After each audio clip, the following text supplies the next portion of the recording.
Bonjour à tous et à toutes. Alors aujourd'hui on va commencer avec un tuto de Lou.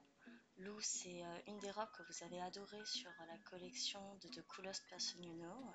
C'est une robe qui est très fluide et très féminine, qui se ferme par un jeu de nœuds sur le côté. Alors pour ces raisons-là, on va vous conseiller quand même de partir sur une matière assez fluide. Alors du coup, le twill de viscose ou la popeline de viscose, ce sera vraiment un des tissus qu'on vous conseillera le plus. Mais après, rien ne vous empêche de partir sur une matière plus luxueuse, par exemple de la soie, ou alors de faire un petit mélange lin viscose pour l'été, ça peut être aussi une bonne solution. Vraiment, par contre, on vous déconseille la popeline de coton parce que ça va beaucoup trop craquer et vos plis ne seront pas jolis au niveau de la taille. C'est parti! Alors on va commencer par les parties du buste, c'est-à-dire le dos et les devants. Pensez bien à thermocoller les pattes de chaque devant. Normalement c'est indiqué sur le patron, vous devriez pouvoir vous en sortir assez facilement pour voir où se trouvent ces parties-là. C'est important de bien thermocoller les pattes de chaque devant car cela va éviter d'avoir le devant qui poche à cause du plein biais. Ensuite, vous allez prendre le dos et vous allez repérer en bas, il y a des petits crans au niveau de la taille. Il y en a 12 en tout, 6 de chaque côté. Alors, le plus simple, c'est que vous allez partir du cran le plus au milieu du bas du dos et vous allez superposer le premier cran sur le deuxième, puis le troisième sur le quatrième, le cinquième sur le sixième. Et comme ça, vous aurez 3 plis. Et vous faites la même chose de l'autre côté, toujours en partant du cran le plus au milieu du bas du dos. Une fois que tout est épinglé, on vous conseille de faire une petite piqûre morte, c'est-à-dire une petite surpiqûre à 0,5 cm pour pouvoir tout maintenir. Une fois que ça s'est fait, n'hésitez pas à passer un petit coup de fer à repasser pour aplatir un petit peu les plis et vous allez faire exactement la même chose sur les devants. Donc vous prenez un des devants au hasard, vous allez repérer l'écran en bas au niveau de la ligne de taille, il doit y en avoir 10. Et comme pour le dos, vous allez superposer chaque rang l'un sur l'autre. Le plus simple est donc de commencer par le cran le plus au milieu du devant, vous superposez le premier sur le deuxième, le troisième sur le quatrième, et ainsi de suite. Une fois que vous avez tout épinglé, piquez à 0,5 pour faire une couture morte, et vous allez faire la même chose également pour l'autre devant. Pareil, on vous conseille de faire un petit coup de fer à la fin pour aplatir le tout. Ensuite, nous allons passer au niveau de la patte. À l'aide du fer, vous allez replier en fait la patte 2 fois. Vous allez voir, il y a 2 petits crans en haut et 2 petits crans en bas. Vous allez replier vers l'envers une première fois à 1 cm, puis une deuxième fois sur le deuxième cran. N'hésitez pas à y aller petit à petit, voire même si vous voulez tracer avec une craie pour avoir une ligne bien droite, mais appuyez bien avec le fer, n'hésitez pas à mettre beaucoup de vapeur pour bien marquer les plis. Épinglez si vous en avez besoin et sur l'endroit, piquez à 2 cm du bord pour tout maintenir. Repassez bien. Quand vos deux devants sont faits, vous allez venir les superposer sur le dos, endroit contre endroit, et vous allez venir épingler les épaules et les coutures côté. Alors attention, sur le côté droit au porté, il faudra laisser une petite partie de la couture ouverte, c'est l'endroit où il y aura la boutonnière. Donc vous devez vraiment vous arrêter au niveau du cran. Donc vous allez venir piquer à 1 cm, puis vous allez faire un zigzag sur toutes les coutures. N'hésitez pas à bien repasser, toujours en mettant les coutures vers le dos, c'est toujours mieux que vers le devant, ça évite les surépaisseurs. Une fois que vous avez fini votre buste, vous allez passer aux manches. Alors pensez bien auparavant à thermocoller les poignets. Une fois que ça c'est fait, vous allez prendre les manches et les poignets et vous allez les plier endroit contre endroit dans la longueur. Pour les poignets, il suffit de les superposer sur les 2 petits côtés. Une fois que c'est fait, vous allez venir épingler puis piquer à 1 cm. Et pour la manche, pensez à bien faire un zigzag. Une fois que vous avez fait toutes vos piqûres, vous allez venir repasser au fer. Pour les manches, le plus simple est de coucher au fer la couture vers le dos. Et pour les poignets, le plus simple est d'ouvrir les coutures au fer. Munissez-vous ensuite du poignet. Vous allez venir plier le poignet envers contre envers en superposant les bords libres du tissu. Vous allez repasser. Ça vous permettra de pré-plier une première fois votre poignet. Une fois que vous avez plié votre poignet, vous allez venir insérer la manche dans le poignet endroit contre endroit en faisant bien coïncider les coutures de dessous de manche entre elles. Puis vous allez venir piquer à 1 cm. Sur la partie bord franc de votre poignet qui n'aura pas été piqué, vous allez venir replier au fer 1 cm vers l'intérieur. Ça va vous permettre de pré-plier votre valeur de couture. Une fois que vous avez préplié cette valeur au fer, vous allez venir rabattre le tout vers l'intérieur de façon à cacher la valeur de couture du bas de manche dans le poignet. C'est simple, c'est à peu près les mêmes étapes que vous aurez faites par exemple pour un col chemisier si vous en avez déjà fait. Une fois que vous avez épinglé, vous allez venir piquer à 0,2 cm ou à 0,5 en fonction de comment vous vous sentez capable de le faire. Une fois que vous avez fait les deux manches, vous allez reprendre votre buste et insérer la manche dans l'emmanchure. Alors, pas de panique, pour une fois, les deux manches sont identiques, il n'y a pas de manche droite et pas de manche gauche. Donc vous en prenez une au hasard, vous les placez endroit contre endroit et vous allez épingler en faisant bien coïncider les coutures de dessous de manche avec la couture côté. Vous allez venir ensuite piquer à 1 cm, puis faire un zigzag. Nous allons maintenant passer au col. Vous allez prendre les deux tombants de colle et les deux pieds de colle. C'est important que vous veniez thermocoller une pièce sur deux à chaque fois. Endroit contre endroit, épinglez les deux petits côtés du tombant du col ainsi que la grande courbe. Vous allez piquer à 1 cm, puis cranter les coins et retourner et n'hésitez pas à bien repasser avec beaucoup de vapeur. Si vous voulez, vous pouvez vous aider d'une petite épingle pour pouvoir bien faire ressortir le coin du tombant de colle. Vous allez ensuite insérer en sandwich le tombant du col entre les deux pieds de colle. Faites bien coïncider le milieu du tombant avec le milieu du pied de colle. Pour cela, vous pouvez mettre une petite épingle après avoir plié en deux chaque partie. N'hésitez pas à épingler en deux fois. Une première fois, un des pieds de colle avec le tombant de colle, puis le deuxième par-dessus. Épinglez les deux petits côtés et la grande courbe et vous allez venir piquer à 1 cm, dégarnir les coins du pied de colle et vous allez ensuite retourner en tirant sur le tombant de colle. N'hésitez pas à bien repasser au niveau de la petite courbure du pied de colle pour qu'elle soit bien nette.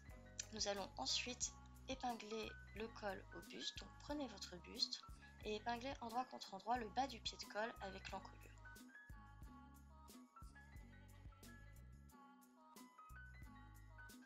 Repliez l'autre bord du pied de colle par-dessus la valeur de couture de l'encolure de façon à ce que la valeur de couture soit cachée.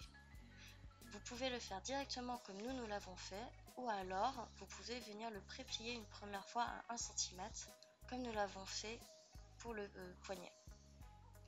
Vous allez venir épingler puis piquer à 0,2 cm. Nous allons ensuite passer aux ceintures. Alors les ceintures, rien de très compliqué, surtout que cette fois-ci on n'en a qu'une seule. Elles sont identiques, mais par contre, pensez bien à thermocoller une face sur deux. Endroit contre endroit, vous allez venir les épingler. Vous allez épingler tout le pourtour, sauf le tout petit côté, que vous allez laisser libre pour pouvoir le retourner. Piquez à 1 cm en faisant un bon point d'arrêt, puis dégarnissez et retournez. Repassez, n'hésitez pas à mettre beaucoup de vapeur, pareil, pour bien rendre la forme de feuille bien nette. Pareil, vous pouvez toujours utiliser une petite épingle pour le coin. Et vous la laissez de côté. Maintenant que l'on a fait la ceinture, nous allons faire la jupe. On va commencer par le dos où il y a des petites pinces. Vous allez repérer l'écran et les pointages et sur l'envers, vous allez tracer les 4 pinces. Il y en a 2 de chaque côté. N'hésitez pas à utiliser un stylo effaçable pour l'occasion. Formez les pinces, épinglez et piquez en faisant un bon point d'arrêt au début et à la fin. Piquez et repassez. Le mieux est toujours de repasser vers l'intérieur du dos. Une fois que vos pinces sont faites, vous allez prendre les fonds de poche. Les fonds de poche vont se rapprocher un petit peu de ceux que nous avons fait sur Ebony. Ne vous inquiétez pas, ils sont en une partie et on va venir les replier. Endroit contre endroit et à l'aide d'écran, vous allez venir superposer le bord d'un des fonds de poche sur chaque côté du dos. Il faut bien faire attention à ce que le bas du fond de poche coïncide avec le cran des coutures côté.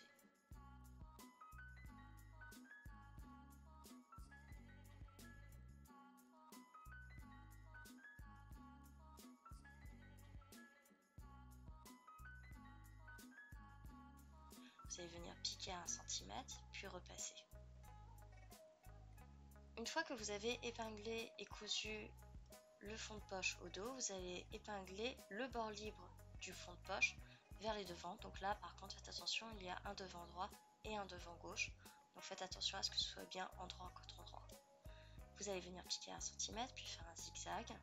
Et une fois que c'est fait, vous allez venir plier le fond de poche en deux. D'ailleurs, vous aurez repéré, au milieu du fond de poche, en haut et en bas, il y a un petit cran qui vous dit où plier. Une fois que c'est plié, vous allez épingler la courbe du fond de poche, donc vers le bas de la poche, puis le reste des coutures côté de chaque devant et dos. Vous allez venir piquer à 1 cm, puis faire un zigzag. Maintenant, sur l'endroit, vous remettez la jupe comme si elle était terminée, donc faites attention à bien rentrer le fond de poche, du coup, comme si il était dirigé vers le devant, comme si vous portiez vraiment votre jupe sur vous.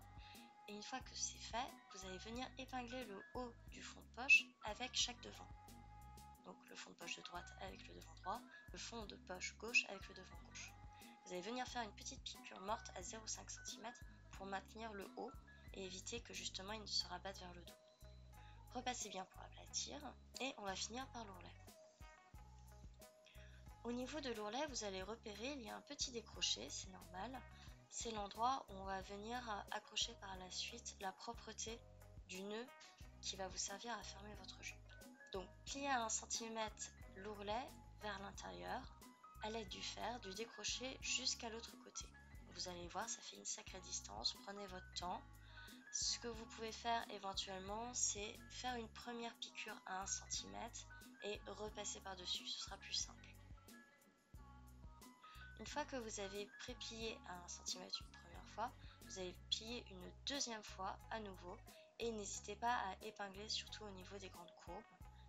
Puis ensuite, vous allez venir piquer à 0,75 cm du bord. Pareil, comme toujours, une fois que vous avez bien piqué votre ourlet, n'hésitez pas à remettre un bon coup de fer afin d'éviter d'avoir des petits becs qui se forment. Prenez ensuite la propreté de nœud, vous allez voir elle a une forme assez étrange, plus ou moins triangulaire. Sur l'envers, vous allez plier 2 fois la courbe qui est indiquée sur le patron au fer. N'hésitez pas à l'épingler si besoin, puis venez la piquer à 0,75 cm. Une fois que vous avez toutes vos parties de terminées, nous allons tout raccrocher ensemble, c'est-à-dire le buste avec la jupe et également la propreté. Donc ouvrez entièrement votre jupe, comme si elle était finie, et endroit contre endroit, vous allez venir superposer votre buste sur la jupe et vous allez épingler la ligne de taille de la jupe avec celle du buste. Faites bien attention à faire coïncider les lignes de côté du buste et de la jupe. N'hésitez pas à tirer légèrement si jamais il y a de l'embu qui s'est créé. Piquez à 1 cm puis faites un zigzag. Toujours en laissant la jupe telle qu'elle, vous allez venir superposer ensuite la propreté du nœud sur la jupe, toujours endroit contre endroit. Alors ne vous inquiétez pas, c'est normal que la propreté soit un tout petit peu plus étroite que la forme de feuille qu'il y a sur la jupe. C'est ce qui va pouvoir en fait permettre de créer automatiquement une sorte de drapé quand vous allez la nouer. Épinglez les deux bords francs de la propreté du nœud à la jupe. Piquez ensuite à 1 cm, crantez le coin et retournez et repassez bien au fer.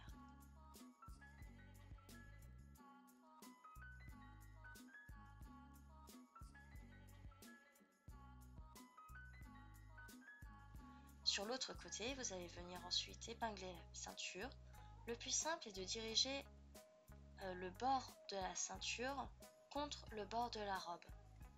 Vous allez venir piquer à 1 cm une première fois, puis vous allez replier la ceinture vers l'autre côté, comme si elle était finie.